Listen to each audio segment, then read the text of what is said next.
Kuku, kuku, ikusi nauzu? Aizu, kaixo bazen behintzalea, zen moduz zaude? Gaur oso baso berezi batera etorri gara, zergaitik?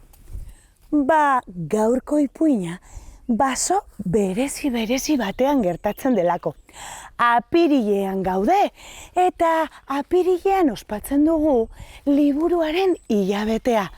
Eta horrekin lotuta gure gaurko ipuina. Ipuinen basoan sartu zen Otsoa. Ikusi nahi duzue, entzun nahi duzue? Adi, hastera goaz.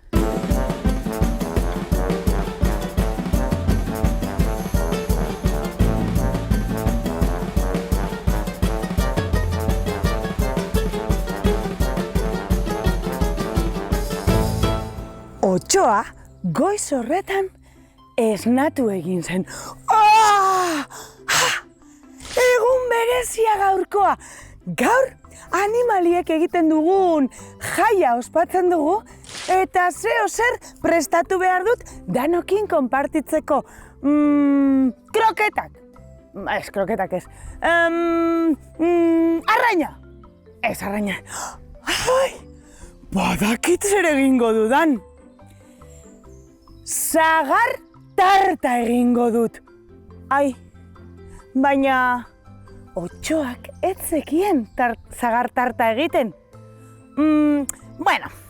Nire lastozko zest hartuko dut eta basora joango naiz. Norbaitek lagunduko dit sagar tarta prestatzen. Eta aizue bere zesta hartuta, tipitapa, etxetik irten zen. Aizue, oso arraroa ikusten zuen basoa. Eta denbora luzez egon zen, ibiltzen. Eta bapatean, beste bide batetik hasi eta antze ikusi zituen. 3 txerrikumeak. Kaixo txerrikumeak! Esan zuten txerrikumeek. Otsoa! Eta etxea oraindik ez dugu prestatu. Otsoa dator! Ez! Esan zuen Otsoak. Ez, nire lagunak zarete, ni ez kezkatu ez dizuet ezer egingo. Nola ezetz, jan egingo gaituzu. Nik? Txerritxoak jan? Ez, begira. Nire etxetik irten naiz, ze gaur tarta bat egin behar dut. Eta sagar tarta egitea bururatu zait, baina ez dakit sagar tarta egiten. 3 txerrikumeak elkartu egin ziren. Badaukagu! Nahi baduzu, Izeko Rositaren sagar tarta rezeta emango dizugu, baina errezeta emateko lagundu behar diguzu gure etxea egiten. Noski esan zuen Otsoak, errezeta emango zioten, hau posa! Eta orduan goiz osoa eman zuen, adreiluak jartzen, egurrak jartzen, eta 3 etxeak eraiki zituzten. Ostean, Rositaren errezeta eman zioten. Ze ondo, ia ze osagaiak behar ditudan. Irina, gurina, arrautzak, azukrea eta nola ez, sagarrak. Eta aurrera egin zuen, bere hotxara hartuta, joan zen irinaren bila. Eta ibiltzen, ikusi zuen etxetxo bat. Eta etxe horretako atea, kas, jo egin zuen. Bapatean atea zabaldu egin zen. Eta sartu zenean, plast! Kolpe bat jaso zuen. Esnatu zenean, lotuta zegoen. Hortze, baina zer gertatu da? Zazpiantzumeak gara, Ze etorri gara gurera, gu jaten? Zuek jaten? Baina nola jango ditut nik zazpiantzkume? Ez.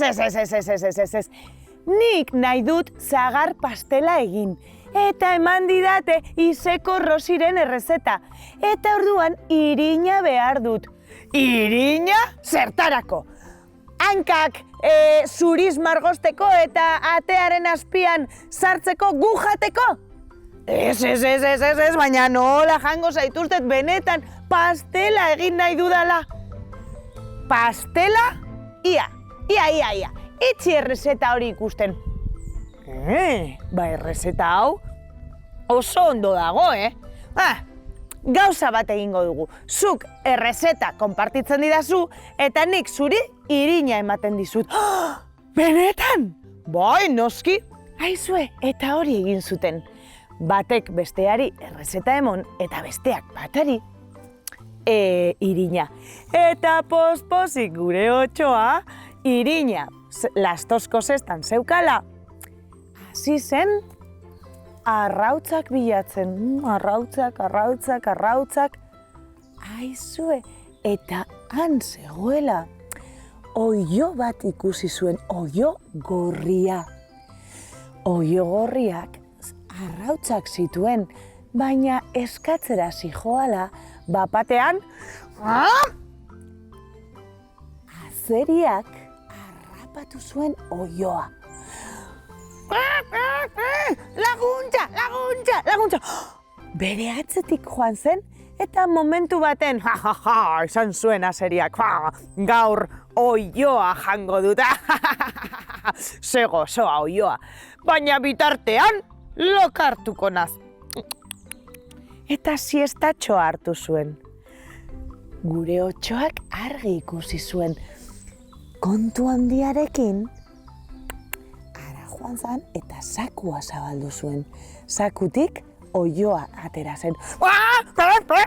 Baina bueno, zelako sortea nirea, Azeri baten poltzatik irten eta Otsoak jan behar nau. Ez, nola jango zaitut? Ez, ni salbatzera etorri naiz. Salbatzera? Ba nahi baduzu, salbatzearen... kantxontxillo polit batzuk oparituko dizkizut. Nahi dituzu? Kantxontxilloak... Ez. Begira, oparituko zenizkidake arrautz batzuk, mesedez? Arrautz batzuk, Arrautzak zertarako? Ba, zagar pastela egiteko. Horretarako bada, hori arrautzak. Eta Otsoa, irina eta arrautzan, zeuskala, handik joan zan, pospozik. Eta orduan, topatu zuen, oso neska berezia, gorriz jantzita, txanoa gorria, goikoa gorria, prakak gorriak, eta zapatak gorriak, dana gorria baldin bazen, nor izan liteke? Noski, Txano Gorritxo! Lasai, esan zuen Otsoak. Txano Gorritxo, ez zaitut jango. Noski ez nauzula jango, esan zuen Txano Gorritxok. A ber, Otso, zagutzen gara elkarre, Mesedez, nola jango nauzu aurpegi horrekin ez dozu beldurrik ere emoten. Mesedez. Ai, Txano Gorritxo, begira eske pastela egin behar dut eta gurina behar dut. Bai, Otsoa, gurina behar duzu. Ba, gauza bat egingo dugu. Nigaz jolasten bazara arratzalde osoan, ba, gurina oparituko dizut. Ai, bueno. Arrapaketan jolastu ziren. Bat biru karabinkara bero. Denetarik jolastu zuten, Otsoa ja neke inda zegoen, ai ama, indarrik ez dut eukiko, zerak pastela egiteko, ai ene. Bueno, esan zuen Txano Gorritxok, lasai Otsotxo, tori, nire gurina, hor daukazu, opari oso divertigarria da, zurekin tarte hau igarotzea, Ai, eskerrik asko Txano Gorritxo. Oso ondo, badaukat irina, baditut arrautzak eta badaukat gurina. Orain beharko nuke azukrea. Eta nondik aterako dut nik azukrea? Eta ibiltzen, txokolate, galletas eta gozokiz egindako etxe batera heldu zen. Ai, ene, hau izango da azukrea. Eta ara joan, eta azukrez egindako zutabe batetik apur bat hartu zuen. Baina hartu bezain pronto, etxetik sorgina irten zitzaion. Zer sabiz, ba, nire etxea apurtzen nola egin dezakezu hori, mesedez, akatuko zaitut. Orduan Otsoa, dana ondo hartu eta korrika irten zen.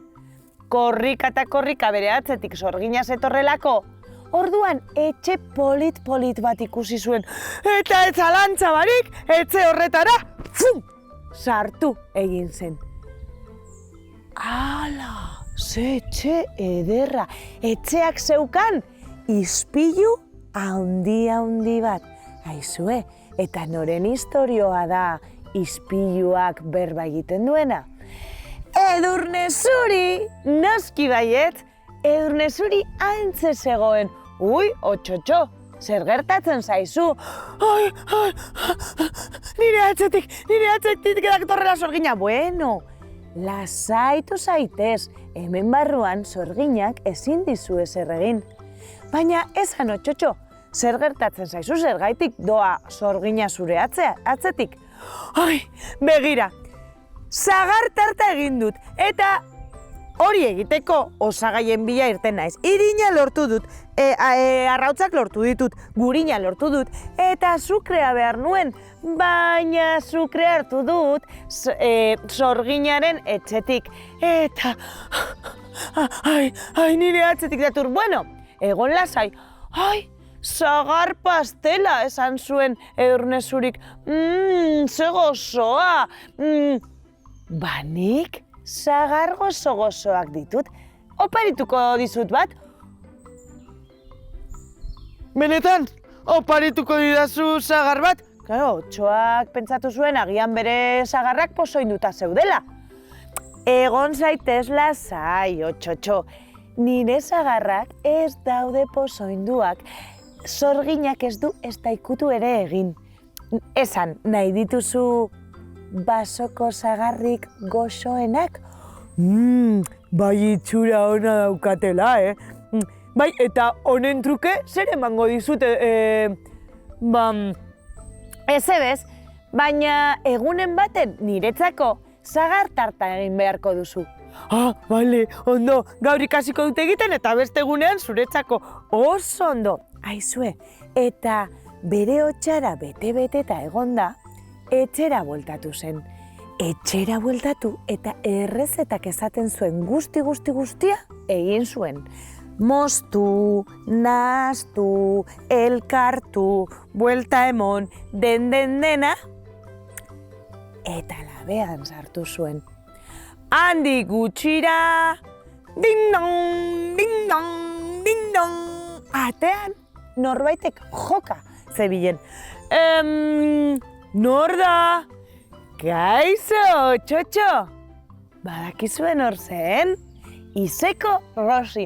Nere errezeta frogatzera etorri naiz, eta nire lagunak ere etorri egin dira. Aizue, antzeuden 3 txerrikumeak, 7 antzumeak, Edurne Zuri, denak antzeuden. Pastela frogatzera etorri gara. Abai, frogatzera etorri zarete? Ba etorri nigaz, ze basoan egin behar dugun jaira gonbidatuta zaudete. Eta aizue, jaia ospatzera etorri ziren, basatoz Otxo, bai, sagar pastela ekarri dut, eta lagun berri batzuk. Eta handik aurrera, Otxoak jakin izan zuen sagar pastela egiten, baita lagunekin konpartitzen ere. Aizue, gustatu zaizue gaurko ipuina? Ba, ez ahaztu irakurri asko, ze ipuin asko eta asko ezagutu behar dituzu, liburuaren eguna ondo ospatzeko. Aizue, badakizue, larunbatero Oizmendi Telebistan ipuin berri bat.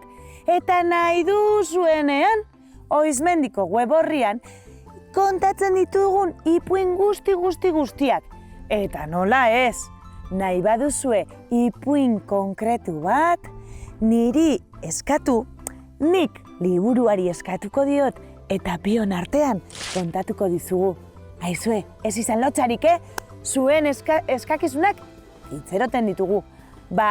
Espero dugu gustoko izana gaurko ipuina, eta mila musu, agur!